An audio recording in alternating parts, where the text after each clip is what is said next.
resentment is there's a bunch of people out there that have these lives that are deeply unsatisfying, because I think somehow or another, through momentum and just through just things falling into place the way they are, and people trying to fit their lives around the way these pieces have fallen into place, there are so many people that are working all day long doing something that is deeply unsatisfying and almost painful to them. Yes. If you make furniture for a living, and you feel a great satisfaction out of that, and you sell that furniture, look, man, making furniture feels good. If you can do that, you could cut those corners perfectly and sand everything down nice and stain it, and then it's done, and you get this satisfaction, and you sell it to someone, and that pays your bills. That is infinitely more satisfying than being stuck in some fucking cubicle working for someone that you don't want to work for, having to have these stupid fucking office meetings, talking to people in human resources, sitting down with your supervisor where they evaluate your job performance, and you're not really, you really need to be enthusiastic about this company. This company is your future. This kind of you're like, fuck, kill me now. There's a lot of people out there that would way rather do something else, and I hope they understand that they can. Everybody's got these stupid barriers they put in their own head. You got to resist those goddamn things, because they don't do you any good, and they certainly define the potential for your future in a negative way that's not self-serving, and it's not even real. You put this artificial ceiling on the potential for what you're doing. If you hit a wall, okay, that just means you need to regroup and rethink. It doesn't mean that wall's there, especially when it comes to something like social media or like a podcast, something where you like it less, fix that. Figure out a way to do it. You can do that. And this idea that there's no way to get past the starting block today is just ludicrous. It's crazy. And it's just this poor thinking. And people that are trapped in bad situations, one of the problems is you feel like this is your future. You feel like you're fucked and you can't get out of that. There's no hope. There's no light at the end of the tunnel. There's no rainbow. And if you feel like that, that alone can be incredibly defining and limiting. But if you look at yourself objectively and say, okay, I kind of am fucked here. I'm in credit card debt. I'm working in a shitty job. I don't like what I'm doing, but I have some ideas. I need to feed those fucking ideas. I need to feed them and water them, and I need to set aside a certain amount of time every day to just try to make those things happen. You can do that. Wondering why other people's success, or wondering why other people are successful, is the refuge of losers. Wondering why other people are successful. Like, who gives a fuck? You can say you think it sucks, but to spend time wondering why someone is successful and hating on someone being successful, it doesn't do any good. It's like, what is that old expression that jealousy is, it's a poison that does the opposite of its intended? Is that your mind, you have a certain amount of bandwidth. This is why I don't read Instagram comments or Twitter comments or YouTube comments. Like, I don't have any time. If I read them, it's an accident. But to seek them out, like, you have bandwidth. I don't spend time wondering why I hate things or hating on someone or being jealous. You have, let's call it units. You have 100 units of bandwidth in your mind.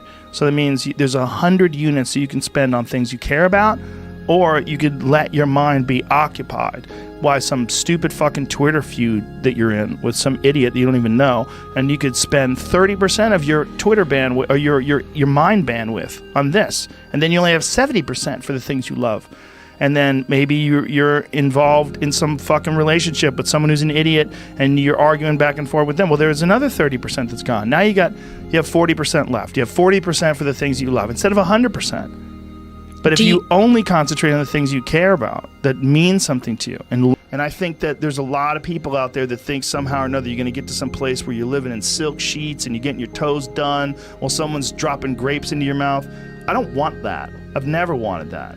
That guy's not going to be happy. He's going to be bored. An hour into the grapes, you're going to get those fucking grapes away from me. Stop painting my toes. What am I doing in this bed? I got to do something. I'm not stimulated. The human organism, the animal that we are, needs constant stimulation because it evolved trying to find food and escape enemies, and find shelter, escape nature, escape the elements, try to survive, And this is the great joy that you have in taking care of your children, that you can protect your children from the elements and the enemies and feed them. And it's also the great sadness that you see in losers. When I see a loser, I see some guy who's 43 years old, lives in his parents' basement, and he fucking hates the world. I'm like, that was a baby. Man, this is a baby that somebody just gave shitty nutrients to, whether it's nutrients in the forms of food or in the form of thoughts and ideas and examples, and this kid developed these horrible self-defeating patterns of behavior that have led them to this point where they're this middle-aged person with no future and no idea of how to get out of this rut, and probably never will escape it, and might just wind up sucking on a gun. You know, I mean, this is the world that we live in today. And I think part of that world is because we have been fed this line of horseshit that you're supposed to seek comfort. And I don't think you are.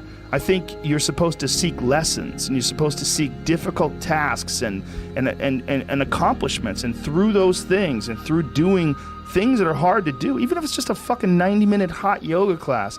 I do a 90-minute yoga class, man. Those last 20 minutes, I do not want to be there, man. And I definitely don't want to give 100%. And I can cheat.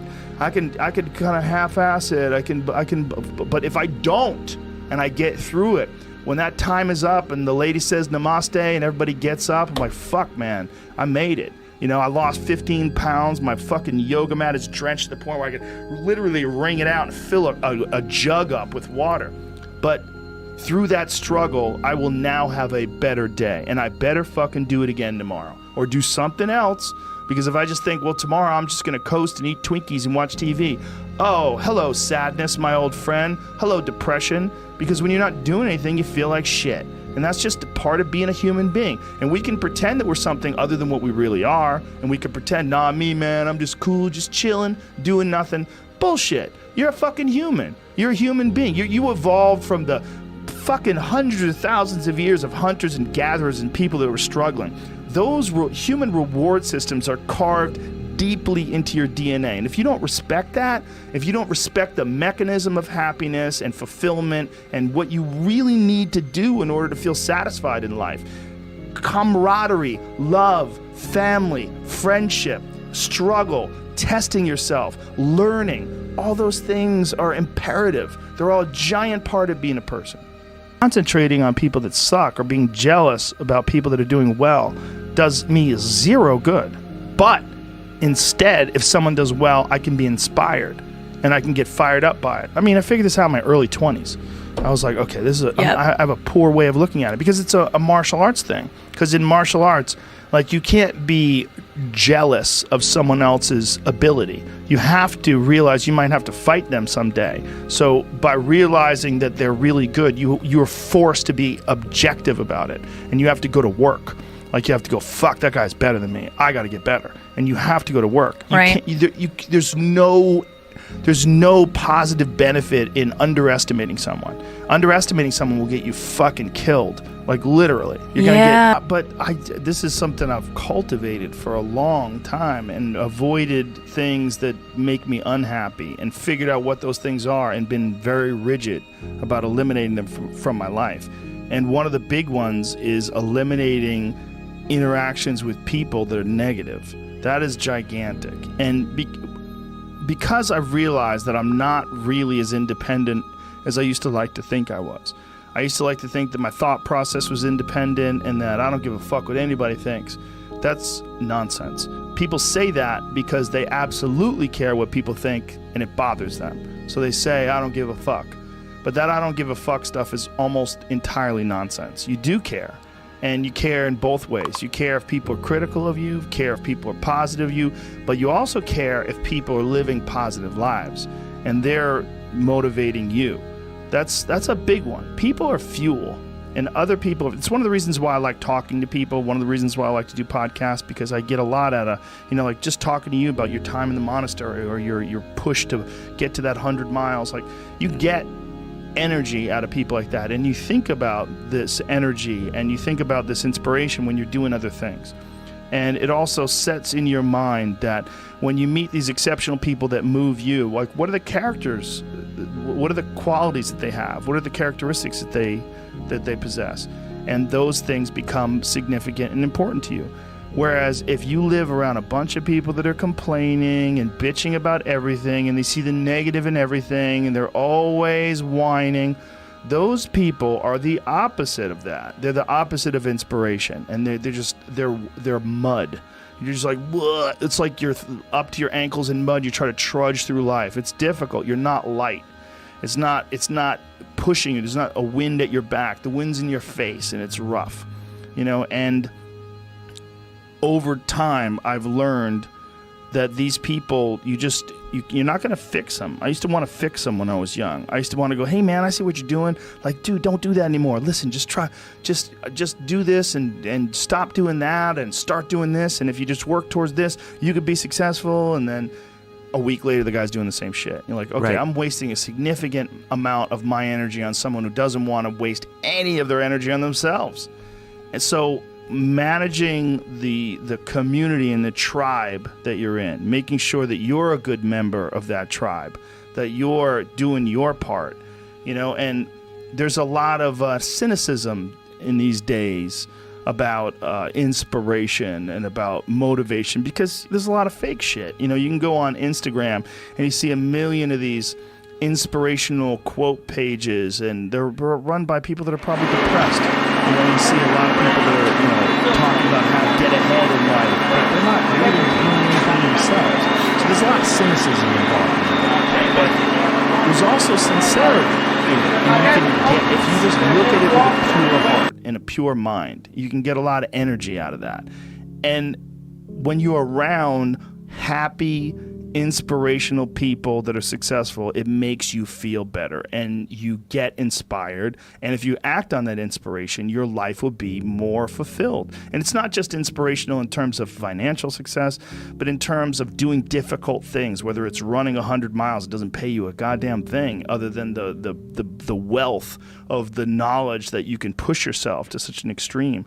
Or anything else, whether it's someone who becomes really good at playing chess, or someone who's really good at martial arts, or whatever it is. There's a great feeling in these overcoming these difficult things, because life is never this just constant state of I'm at a 9 all day, and when I'm with my wife, I hit 10. Yay! And I stay like that. That's not real. What's real is like you saying that you went to this monastery and felt all this angst about meditating and being alone and not having your phone and not having the input, but then when it comes out of it, then you have this reward. So you push through this, and you had these uncomfortable feelings, and you came out of those uncomfortable feelings with this newfound appreciation for time and this newfound respect for your own existence in your own space, and carving out 3 hours for yourself a day. That's where it all comes from. It all comes from life lessons, and the lessons are learned through struggle.